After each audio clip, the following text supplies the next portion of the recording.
بسم اللہ الرحمن الرحیم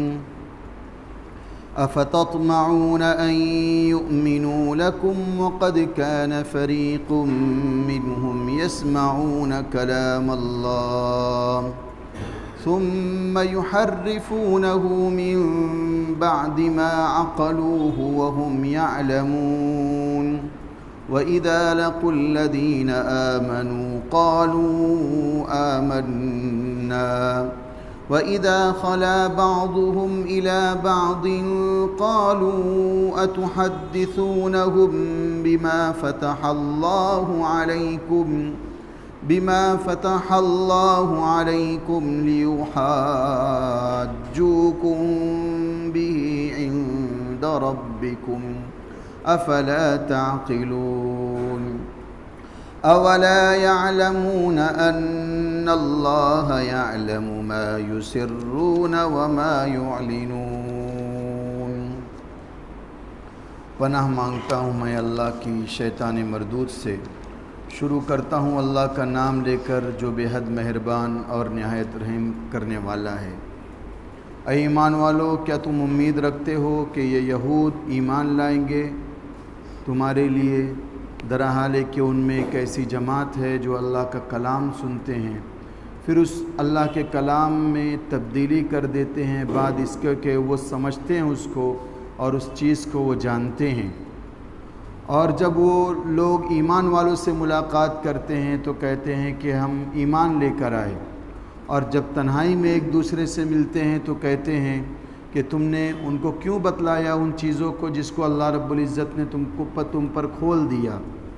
تاکہ وہ تم پر غالب آ جائے اس کے ذریعے سے دلیل کے طور پر تمہارے پروردگار کے پاس۔ کیا تم نہیں سمجھتے؟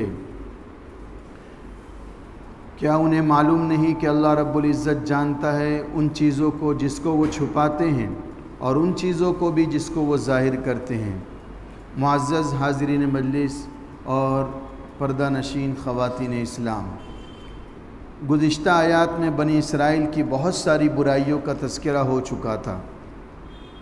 حتیٰ کہ اللہ تبارک و تعالیٰ نے بنی اسرائیل کو یہ بتلایا تھا کہ تم نے قدرت کی اتنی نشانیاں دیکھی، پھر اس کے باوجود بھی تمہارے دل سخت ہو گئے، بلکہ تمہارے دل پتھروں سے بھی زیادہ سخت ہو گئے۔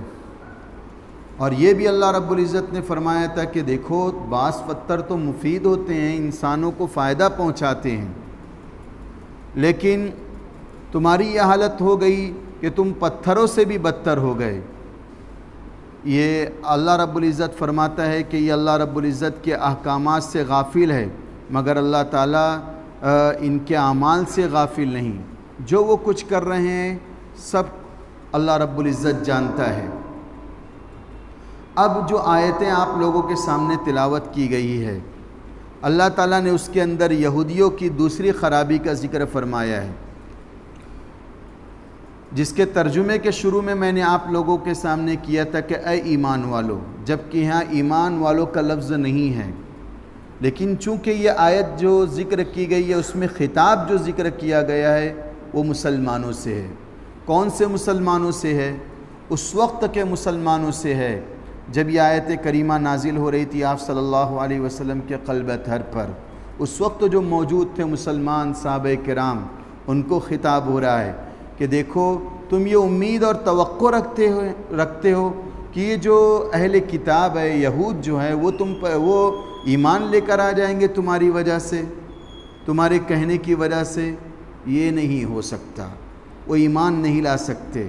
کیوں نہیں ایمان لا سکتے؟ وہ بہت بدبخت قوم ہے، یہ تمہاری باتوں کی تصدیق نہیں کریں گے، تم کو جھٹلا دیں گے، اسلام کے احکامات کو وہ جھٹلا دیں گے، نبی صلی اللہ علیہ وسلم کی شریعت کو وہ انکار کر بیٹھیں گے۔ اور اس کی وجہ یہ ہے کہ ان کے بڑے جو تھے، جو دوسرے زمانے میں گزرے، جیسے حضرت موسیٰ علیہ السلام کے زمانے میں گزرے، اور اس کے بعد بھی ایک ایسی جماعت تھی جو اللہ کا کلام سنتے تھے، پھر کیا کرتے تھے؟ اللہ کا کلام سن کر آسمانی کتاب میں جو مذکور ہوتا تھا، اللہ رب العزت جو ان کے لیے ہدایت دیتا تھا اپنے کلام کے ذریعے سے، اس وقت وہ دور کے اندر وہ اللہ کا کلام سنتے تھے. پھر سن کر کیا کرتے تھے؟ جب دیکھتے تھے کہ یہ کلام اللہ ہماری اپنی منشا کے خلاف ہے، ہم جو اپنی زندگی گزار رہے ہیں اس کے خلاف ہے، اور اس میں تو ہم کو ہماری بہت ساری عادتوں کو چھوڑنا ہو جائے گا، اپنی خواہشات کو قربان کرنا ہو جائے گا. جب وہ دیکھتے تھے اپنی منشا، اپنی چاہت، اپنی خواہش کے خلاف ہے وہ کلام اللہ، ہم کو ایسی بات کا حکم دے رہا ہے جو ہمیں پسند نہیں ہے، پھر کیا کرتے تھے؟ جب انہیں پسند نہیں آتا تھا ثم یحرفونہ، اس کو وہ بدل دیتے تھے، وہ اس کو بدل دیتے تھے. پھر اس کلام اللہ کو اپنی چاہت کے مطابق کر دیتے تھے، اپنی منشا کے مطابق کر دیتے تھے. اور یہ جو تبدیلی ہوتی تھی ان کی اپنی چاہت کے مطابق ہوتی تھی، اور یہ تبدیلی کرنے کے بعد من بعد ما عقلوا، قرآن کہہ رہا ہے وہ سمجھتے تھے، جانتے تھے کہ ہم دیکھو اس کے اندر یہ تحریف کر رہے ہیں، اس کے اندر یہ بدلاؤ کر رہے ہیں. اور بدلاؤ کرنے کے بعد یہ کلام اللہ کے اندر تبدیلی کرنا، اللہ کے فیصلوں کو بدل دینا، اللہ کے احکامات کو تبدیل کر دینا، اس کے گناہ کا بھی ان کو علم تھا. وَهُمْ يَعْلَمُونَ، وہ سب جانتے تھے کہ یہ جو کام کر رہے وہ ہمارے لیے اچھا نہیں ہے. اب جو یہ کلام اللہ کے اندر تبدیلی کر دیتے تھے، جیسے تورات ان کی زبان تھی جس کو انہوں نے پڑھا بھی سمجھا بھی، مگر اس کی تفسیر کیا کرتے تھے؟ اپنی مرضی کے مطابق کر دیتے تھے، اپنی خواہشات کے مطابق تورات کو لوگوں کے سامنے بیان کیا کرتے تھے. تو اس کی تفسیر یہی ہے یحرفونہ، کہ وہ تورات تو ان کی زبان تھی، جب تورات ان کی زبان تھی تو اس کو سمجھتے تھے کہ اس میں کیا پیغام ہے اللہ کی طرف سے، سمجھ کر اپنی خواہش کے مطابق بدل دیتے تھے. اس آیت کی ایک تفسیر یہ بیان کی جاتی ہے. دوسری تفسیر اس کی یہ بیان کی جاتی ہے کہ اس میں اشارہ ہے جب یہ قوم فرعون کی غلامی سے آزادی پا گئی، اللہ رب العزت کے انعامات کی ان کے اوپر بارش ہونے لگی، پھر وادی طی کے اندر آ گئے، اب ان کی نافرمانیاں شروع ہوئی حضرت موسیٰ علیہ السلام کے ساتھ. حضرت موسیٰ علیہ السلام کی شریعت کو اور حضرت موسیٰ علیہ السلام کی ہدایت کو ماننے سے انکار کرنے لگے، ایک طریقے سے ہٹ درمی کرنے لگے. پھر یہ بھی کہنے لگے دیکھو ہم کو اللہ تعالیٰ نے آزادی دے دی، فرعون کے ظلم سے اللہ رب العزت نے ہم کو آزاد کر دیا، اب ہمارے لیے کوئی شریعت چاہیے، کوئی دستور چاہیے، کوئی منشور چاہیے، کوئی زندگی گزارنے کا گائیڈ چاہیے ہمیں. موسیٰ علیہ السلام خوش ہو گئے، بہت اچھی بات ہے. گئے کوہ طور پر، اللہ رب العزت نے تورات دی، تورات لے کر قوم والوں کے پاس آئے اور کہنے لگے کہ دیکھو تمہاری فرمائش کے مطابق اللہ رب العزت نے یہ تورات دی ہے، یہ تختیاں جو ہے اللہ رب العزت کی طرف سے ہے، اس پر جو آیات ذکر کی گئی ہے وہ اللہ کا کلام ہے. کہا پڑھ کر سناؤ. تو جب پڑھ کر سنایا موسیٰ علیہ السلام نے اور اس کو سنا تو یہ تو بہت ساری پابندیاں بتلائی جا رہی ہے اس کے اندر، تو اور اس کے اندر بہت سختی کا حکم ہم کو کیا گیا ہے. کہنے لگے موسیٰ اس پر ہم عمل کرنا ہمارے لیے بہت دشوار ہو جائے گا، بہت مشکل ہو جائے گا، یہ ہمارے لیے بہت مشکل چیز ہے. پھر کچھ لوگ یہ کہنے لگے ہمیں کیا پتہ کہ یہ کلام اللہ ہے، خود اللہ رب العزت نے تم کو یہ دیا ہے ہماری ہدایت کے واسطے، ہو سکتا ہے تم گئے ہو ہم سے روپوش ہو کر خود لکھ کر لے کر آئے ہو اور ہمارے سامنے پیش کر دیے کہ دیکھیے کہ تورات ہے اللہ کی طرف سے، یہ بھی ہو سکتا ہے. موسیٰ علیہ السلام کہنے لگے دیکھو یہ اللہ کی طرف سے ہے، یہ اللہ کا پیغام ہے، کام ماننے والے نہیں. جب تک اللہ رب العزت خود سے یہ نہیں کہہ دے گا کہ ہاں یہ میرا کلام ہے، تمہاری ہدایت کے لیے میں نے نازل کیا ہے، تو تب ہم تسلیم کریں گے. تو پھر اللہ رب العزت سے کے حکم کے مطابق 70 آدمیوں کا انتخاب کیا موسیٰ علیہ السلام نے. 70 آدمیوں کا انتخاب کر کر کوہ طور پر لے کر گئے. پھر ایک نور آیا آسمان سے، ایک حالہ بنا اور موسیٰ علیہ السلام کو اپنے اندر لے لیا. پھر اس میں سے آواز آئی کہ ہاں یہ تورات جو ہے یہ میری کتاب ہے، اس کے احکامات میری طرف سے ہے، اس پر تم عمل کرو. جو تم کو مشکل نظر آ رہی ہے، چونکہ تم ابھی ایک غلامی سے نجات پائے ہو اور کلام اللہ جو ہے، تورات کے احکامات جو ہے، اس پر عمل کرنا تم کو مشکل نظر آ رہا ہے۔ جب اس پر عمل کرنا شروع کر دو گے تو خود بخود تمہارے لیے آسانی پیدا کر دی جائیں گی۔ اور ہاں، اگر کچھ کوتاہی ہو جائے احکامات پہ عمل کرنے کے تعلق سے تو پھر میں معاف بھی کر دوں گا۔ اب جب یہ اپنی قوم کے اندر آئے، یہ افراد 70 افراد آئے اپنی قوم کے اندر اور بیان کیا کہ اللہ رب العزت نے کہا ہے کہ دیکھیے ہاں یہ میرا کلام ہے، لیکن ساتھ ساتھ یہ بھی بتلایا ہے کہ اگر یہ میری کتاب پر عمل نہیں کرو گے تو بھی تمہارے لیے معافی ہے۔ کیا کہا؟ کتنا بڑا فرق کر دیا۔ ہاں یہ میری کتاب ہے، اس کی تصدیق اللہ رب العزت نے کر دی، اور یہ بھی کہہ دیا ہے کہ اگر اس پر عمل نہیں ہوا تم سے تو کوئی بات نہیں، میں تم کو معاف کر دوں گا۔ آ کر اپنی قوم کے لوگوں میں یہ بات بتلا دی۔ اسی کو اللہ رب العزت کہہ رہے ہیں یسمعون کلام اللہ، کہ وہ اللہ کے کلام کو سنتے تھے، ثم یحرفونہ، اور اس کے بدل دیتے تھے۔ آپ صلی اللہ علیہ وسلم کے زمانے کے اندر جو یہودی تھے وہ جانتے تھے کہ آپ اللہ کے رسول ہیں، اور اسی طریقے سے تورات کے اندر بھی آپ صلی اللہ علیہ وسلم کے تعلق سے نشانیاں بتلا دی گئی تھی کہ دیکھو نبی آخر الزماں جو آئیں گے وہ اس طریقے سے ہوں گے، ان کا لایا ہوا دین وہ سچا دین ہوگا۔ یہ بہت اچھی طریقے سے جانتے تھے، بلکہ اس کی جستجو میں رہتے تھے، اور نبی آخر الزماں کی ایک طریقے سے ان کو تلاش تھی۔ وہ کیسے جانتے تھے کہ وہ جو دین ہوگا وہ برحق ہوگا، اور دین آ بھی گیا، نشانیاں بھی دیکھ لی اور برحق ہونا بھی سمجھ لیا، قرآن پھر بھی انہوں نے تکذیب کی، لیکن قرآن بتلاتا ہے لَيَعْلَمُونَ أَنَّهُ الْحَقُّ، وہ جانتے تھے کہ یہ سچا دین ہے، لیکن ان کو ناگوار گزرتا تھا کہ ہم اگر آپ صلی اللہ علیہ وسلم کی باتوں میں آ گئے تو یہ ہمارا جو ماننے والا طبقہ ہے وہ ہم سے بچھڑ جائے گا، اور وہ یہ بھی جانتے تھے کہ آپ صلی اللہ علیہ وسلم کا حلیہ بھی تورات کے اندر بتلا دیا گیا تھا۔ آپ صلی اللہ علیہ وسلم کو جو حلیہ بتلایا گیا تھا کہ آپ خوش شکل کے ہوں گے، اچھی بہترین شکل ہوگی آپ کی، اور اسی طریقے سے آپ صلی اللہ علیہ وسلم کے جو بال ہوں گے وہ گھنگریالے ہوں گے، اور اسی طریقے سے آپ کی آنکھیں ہوں گی بالکل سیاہ ہوگی پتلی، اور آپ درمیانہ قد کے ہوں گے۔ اسی طریقے سے بتلایا گیا تھا تورات کے اندر کہ آپ کا رنگ جو ہوگا وہ گندمی رنگ ہوگا۔ یہ سب نشانیاں تورات کے اندر تھی، لیکن جب بھولے بھالے سادہ دل کے ان کے پاس آتے تھے، کیونکہ یہ اہل کتاب تھے، کہ ہمیں بتلاؤ تمہارے پاس تو آسمانی کتاب ہے، تم موسیٰ علیہ السلام کی شریعت کو ماننے والے ہو، تورات کا تمہارے پاس علم ہے، یہ جو نبی آئے ہیں نبوت کا دعویٰ کرتے ہیں، آسمانی باتیں ہم کو بتلاتے ہیں، اور یہ کہتے ہیں کہ اللہ کا فرشتہ میرے پاس آتا ہے اور اللہ کا احکامات تمہارے لیے لے کر آتے ہیں، کیا ہم اس کی بات مانیں یا نہ مانیں؟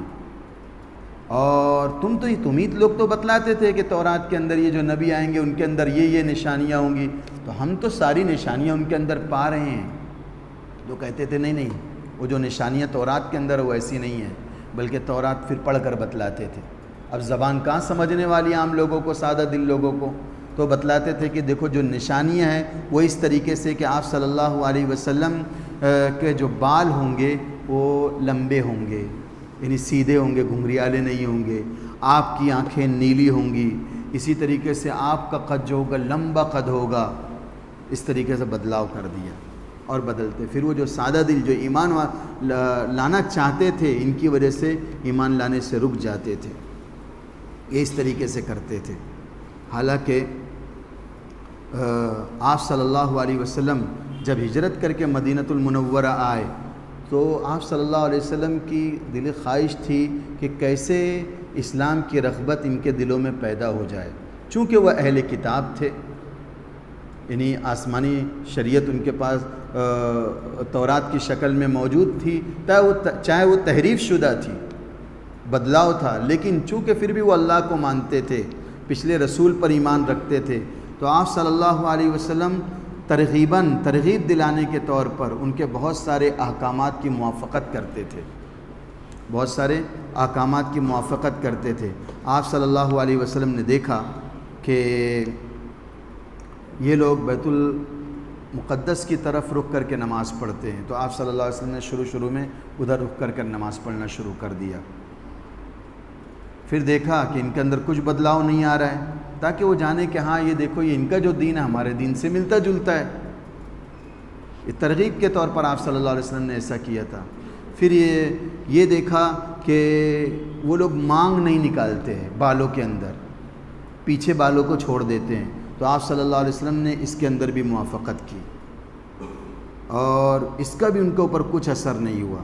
پھر جب دیکھا کہ کوئی رغبت اور ترغیب ان کے اندر پیدا نہیں ہو رہی ہے، وہ تو ہٹ دھرم ہوتے جا رہے ہیں، ضدی ہوتے جا رہے ہیں، تو آپ صلی اللہ علیہ وسلم نے پھر مخالفت شروع کر دی۔ محرم الحرام کا جو روزہ تھا عاشورہ کا، ایک روزہ رکھتے تھے یہودی لوگ۔ آپ صلی اللہ علیہ وسلم نے صحابہ کو کہا کہ آپ 9ویں تاریخ کا بھی روزہ رکھو، مخالفت کرو۔ اسی طریقے سے یہودی جو لوگ تھے حائضہ عورتوں سے دور رہتے تھے۔ جب عورتوں کو حیض شروع ہو جاتا تھا وہ ایک الگ کوٹھری بناتے تھے اور کہتے تھے ان کو الگ ہو جاؤ، یہ ناپاک ہے، یعنی حیض شروع ہوا تو ان کی پوری ذات ناپاک ہے۔ ایک طریقے سے وہ منحوس سمجھتے تھے اور الگ کر دیتے تھے۔ بات چیت میں بھی حتی الامکان گریز کیا کرتے تھے، کھانا پینا تو دور کی بات ہے، سب الگ ہوتا تھا کوٹھری میں، جب تک ان کے ایام چلتے رہتے تھے تب تک۔ لیکن آپ صلی اللہ علیہ وسلم نے کہا کہ سوائے مباشرت کے حیض والی عورتوں سے دوری اختیار نہیں کی جائے گی، سوائے مباشرت کی، اور عملی طور پر کر کے دکھلایا، عملی طور پر کر کے دکھلایا کہ یہود جو اس طریقے سے برتاؤ کرتے ہیں اپنی عورتوں کے ساتھ یہ غلط ہے۔ بلکہ ایک حدیث میں آتا ہے آپ صلی اللہ علیہ وسلم نے حضرت عائشہ رضی اللہ تعالیٰ عنہ سے کہا ناولینی الخمرہ، عائشہ مجھے ذرا مسلح دے دینا۔ تو حضرت عائشہ اس وقت تو ایام سے تھی، کہنے لگی کہ اللہ کے رسول میں حائضہ ہوں۔ تو آپ صلی اللہ علیہ وسلم نے کہا ان حیضتکی لیست بیدکی، جو تیرا حیض جو ہے وہ تیرے ہاتھ میں نہیں ہے، یعنی جو حائضہ عورت ہوتی ہے وہ حکمی طور پر ناپاک سمجھی جاتی ہے، ایسا نہیں کہ اس کی ناپاکی جو ہے اس کے اعضاء کے اندر بھی آ گئی ہے، اس کے اعضاء کے اندر بھی آ گئی۔ اور آپ صلی اللہ علیہ وسلم نے عملی طور پر بتلایا کہ دیکھو حائضہ عورتوں کے ساتھ کھانا بھی کھایا ساتھ میں، اور اسی طریقے سے جو برتاؤ ہوتا وہ بھی کر کے دکھایا۔ حدیث کی کتابوں میں موجود ہے کہ سوائے مباشرت کے حائضہ عورتوں کے ساتھ دوری اختیار نہیں کی جائے گی۔ اس کے اندر بھی انہوں نے خلاف کیا یہودیوں کے عمل کا، تو بتلایا گیا افتطمعون ان یؤمنوا لکم وقد کان فریق منہم، کہ اے ایمان والو تمہیں یہ توقع ہے، یہ امید لگی ہوئی ہے کہ یہودی تمہاری باتوں کی وجہ سے ایمان لے کر آ جائیں گے؟ نہیں، یہ بہت ہٹ درم قوم ہے۔ وقد کان فریق منہم یسمعون کلام اللہ، ان میں سے ایک گروپ، ایک جماعت ایسی تھی جو اللہ کے کلام کو سنتی تھی پھر اس کو بدل دیتی تھی، اور اس کو وہ سمجھتے بھی تھے، جانتے بھی تھے، بلکہ آپ صلی اللہ علیہ وسلم کے تعلق سے ان کو پورا علم تھا۔ یہودی کے ایک بڑے عالم ہیں عبداللہ بن سلام، جب انہوں نے اسلام قبول کیا تو انہوں نے خود کہا کہ ہم آپ صلی اللہ علیہ وسلم کے بارے میں جانتے تھے، ایسا ہم کو علم تھا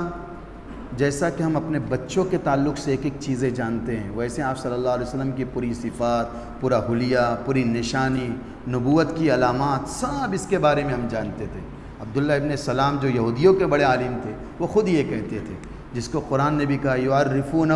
کما یعرفون ابناءہم، وہ آپ صلی اللہ علیہ وسلم کو ایسے پہچانتے تھے جیسے وہ اپنے بچوں کو پہچانتے تھے، سب جانتے تھے۔ مشرکین مکہ کو بھی علم ہو چکا تھا ایک طریقے سے، بڑے بڑے سرداروں کو، کہ آپ صلی اللہ علیہ وسلم جو ہے نبی برحق ہیں، جو آپ پر کتاب نازل کی گئی ہے وہ سچی کتاب ہے۔ ایک مرتبہ آپ صلی اللہ علیہ وسلم صحابہ کی جماعت کے ساتھ بیٹھے ہوئے تھے، ابو جہل آیا جس کا نام ہے عمرو بن ہشام، بڑا تلخ مزاج تھا، آپ صلی اللہ علیہ وسلم کے ساتھ بہت گستاخانہ لہجے میں پیش آتا تھا۔ تو آپ صلی اللہ علیہ وسلم کے پاس آئے اور ہاتھوں کے اندر چند کنکریاں لے کر آئے، کنکریاں تھی اور کہا کہ اے محمد، تو بہت یہ اس کا جملہ نقل کر رہا ہوں، ہاں،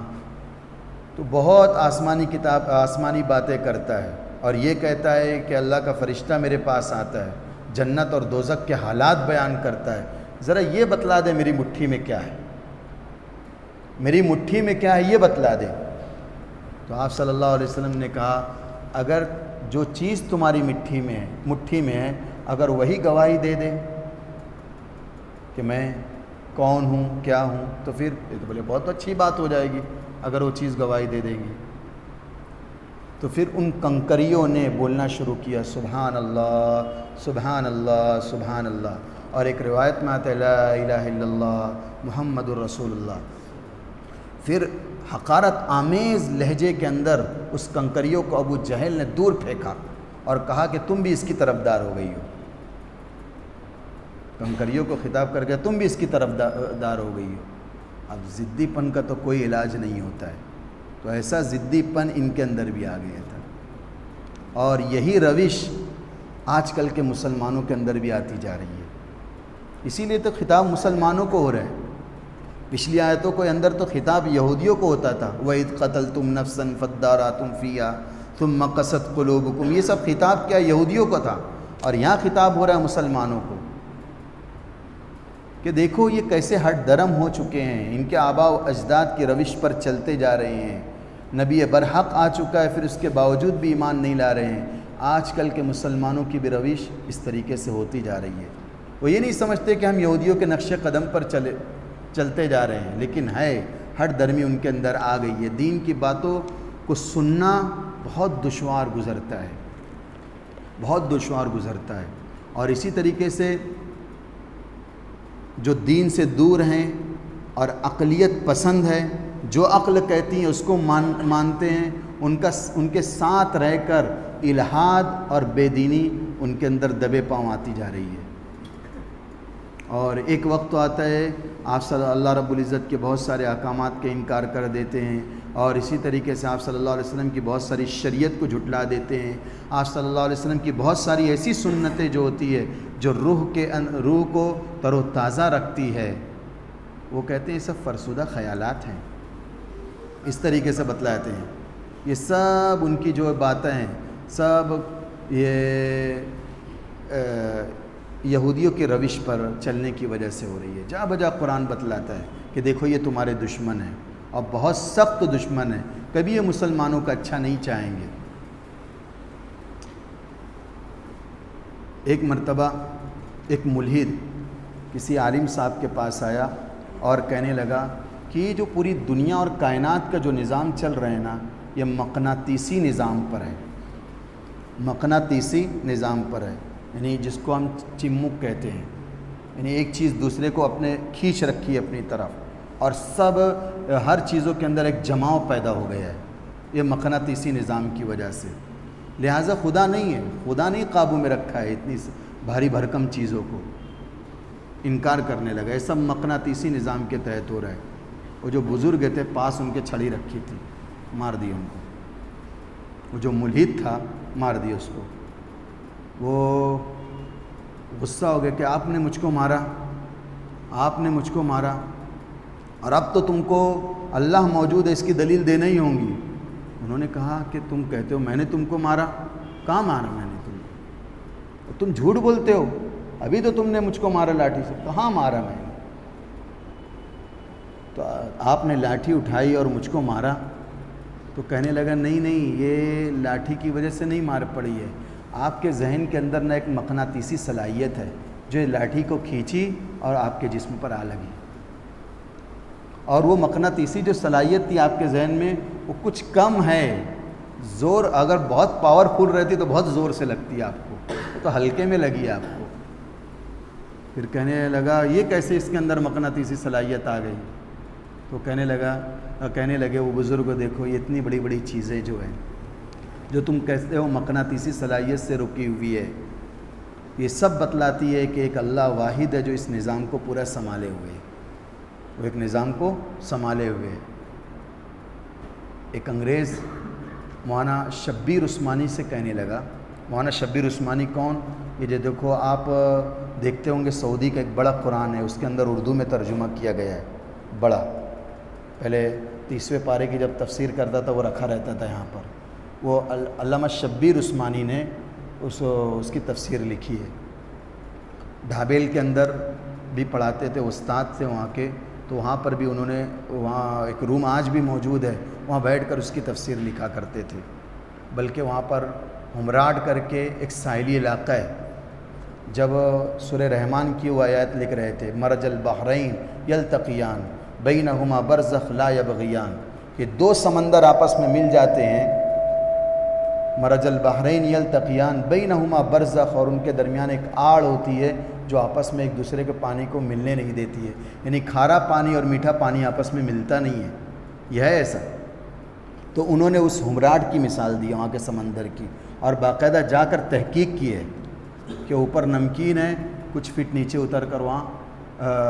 میٹھا پانی ہے، سمندری کے اندر ایک طے ہے جو آپس میں ملتی نہیں ہے، اس کی مثال دی ہے۔